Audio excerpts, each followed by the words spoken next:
Vítej v polepšovně chlastu. Dneska si zabourbonujeme Kentucky Bourbon Michter's.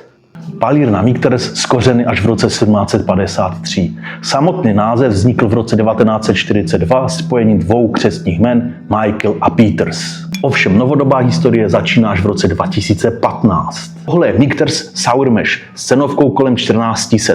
Poměrně drahý bourbon. Sour Mash je zbytek, který zůstal v kotli a přidává se do nového kvasu, čímž ovlivňuje výslednou chuť. Na první přičichnutí jasný bourbon, kukuřice, vypalované dřevo, vanilka, ovoce v karamelu, koření.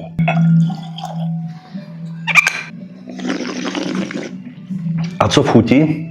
Jasná vanilková zmrzlina s kukuřičným sirupem, hoblinkami dřeva, karamelem. Tohle je velmi nebezpečně pitelné. 43% je perfektně zakomponovaných a nabízí spoustu chutí. Za měsíc cenovku necelých 1400 obhájí. Pokud si ještě neměl, nesuď. Čus pij dobře, pij i vanilkovou zmrzlinu s hoblinama a kukuřičným sirupem. Zduř.